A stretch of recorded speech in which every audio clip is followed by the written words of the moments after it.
नमस्कार विद्यार्थियों, आप सबका स्वागत है हमारे YouTube channel online school paper के अंदर। आज मैं आपके लिए लेकर आया हूँ annual examination class 7 subject English का मॉडल पेपर, जो आपके होने वाले अंग्रेजी के एग्जाम के लिए मोस्ट इंपोर्टेंट पर्सन रहेंगे। तो आप सबसे निवेदन है कि वीडियो को पूरा देखें, चैनल को सब्सक्राइब करें और अपने दोस्तों को शेयर करें। चलो शुरू करते हैं। चूज द करेक्ट ऑप्शन, सही उत्तर सुने। पहला person, this day children days no respect for elders.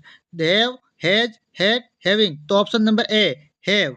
These days children have no respect for elders, and इन दिनों जो बच्चे हैं वो बड़ों का आदर नहीं करते।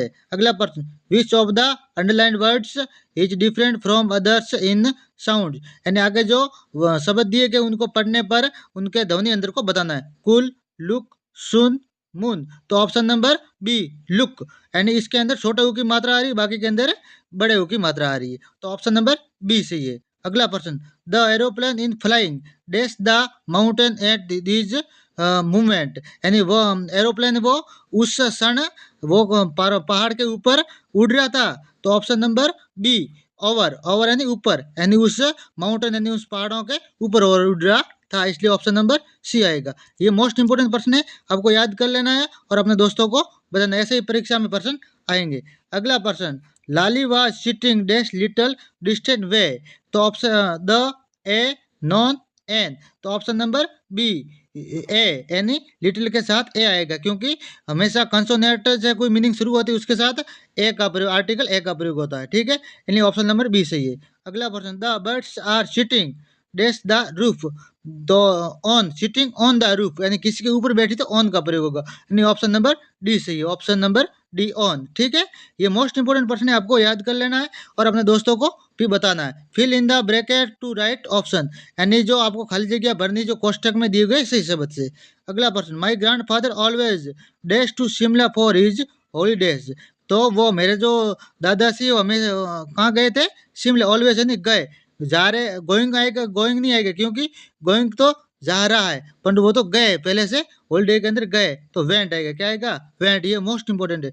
नया, नया डैश आर यू डूइंग। तो इसके अंदर नया what are you doing, what आएगा। क्या आएगा, व्हाट। ये most important. She goes to school in car, यानी वो स्कूल जाती है किसके अंदर, car. In the, in her car, यानी उसकी खुद की कार के अंदर जाती है।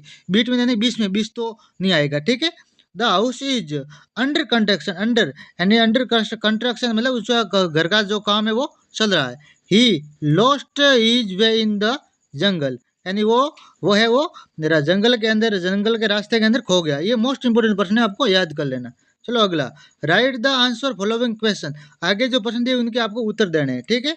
अगला, right the plural of the following words. निम्नलिखित शब्दों के आपको बहुवचन बताना। Story, stories, story, stories, thing, things, kite, kites, tree, trees, memory, memories, child, children, friend, friends, postman, postmen. ठीक है, पोस्टमैन के अंदर इसके अंदर वोवेल्स चेंज होता है। ये मोस्ट इंपोर्टेंट प्रश्न। अगला प्रश्न, right opposite gender of the following words. यानी आपको ऑपोजिट जेंडर बताना, यानी उल्टा बताना। ठीक है, son, daughter, king, queen, wife, husband, father, mother, uncle, aunty, man, women.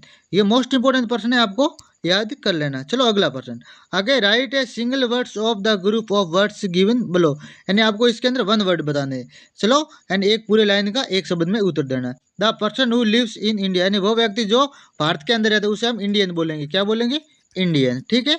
अगला है, अगला दियो, the room where a teacher teachers, यानी वह रूम जहाँ टीचर है वो पढ़ाता है। तो सी से मीनिंग से तो क्लास रूम, यानी उसको हम क्लास रूम बोलेंगे, जहाँ अध्यापक पढ़ाएगा उसको आप क्लासरूम बोलेंगे। ठीक है, ये दोनों मोस्ट इंपोर्टेंट प्रश्न है, आपको याद कर लेने। आगे जो प्रश्न है आपके किताब के प्रश्न है, ये आपको ढूंढ के याद कर लेना है। मैं आपको सुना देता हूँ। What is the nation highest gallantry award.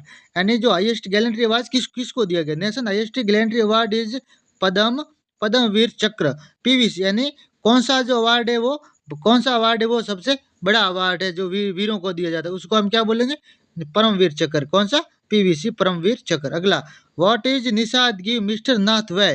यानी उसने क्या दिया मिस्टर नाथ को, वाई, क्यों। Nishad gave Mr Nath bar chocolate, उसने चॉकलेट के बाद। Mr Nath's learn and the appearance made Nishad thinks that he was starving. आगे, how does Ravi get milk for the kitten. Ravi ने उस किटन को दूध कैसे दिया था, उस कैसे दिया था, ठीक है। किटन छोटी बिल्ली। Ravi pretends to be the hungry and gets milk from the kitchen, and while he was taking milk his grandmother's catch him. He is drinking half of the milk and save some milk in the coconut shell. He watches the glass him and puts his back in the kitchen. यानी उसने क्या किया था, वहां से छोटी सी उसकी दादी माँ को पता न चला, इसलिए उसने खुद को भूख का नाटक करते हुए थोड़ा थोड़ा दूध पीते हुए आकर उसको बिल्ली को उस नारियल के उस टोकरी होती उसके अंदर पानी उसको दूध दिया था, ठीक है। ये मोस्ट इंपोर्टेंट पर्सन है।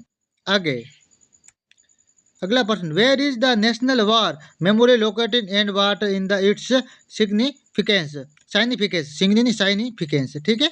National war memorial was located in the New Delhi near the iconic India Gate. It is made of the tribute of the bravest Indian soldiers, यानी भारतीय उन जो बहादुर सैनिक। आगे why did the king want to answer the 3 question, यानी ये बोल रहा है कि राजा के 3 प्रश्नों का उत्तर कैसे मिला।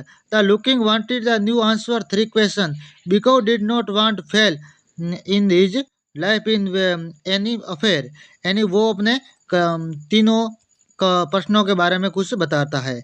आगे write 10 sentence on a visit to fair, यानी वो मेले में भ्रमण करने पर आपको कुछ 10 वाक्य लिखने। ये मोस्ट इंपोर्टेंट पर्सन है, आपको स्वयं को करना किताब से ढूंढ कर। आगे 20वें के अंदर यू आर आशा या आशीष ट्रांसफर सर्टिफिकेट, यानी टीसी के लिए आपको दूसरी स्कूल में पढ़ने जा रहे हो, इसलिए आपको हेडमास्टर से टीसी जारी करने के लिए एप्लीकेशन लिखना। Right the story A lion and mouse, यानी आपको एक कहानी लिखनी है शेर और चूहे पर, ठीक है, एक शेर और चूहा। ये मोस्ट इंपोर्टेंट प्रश्न है, आपको याद कर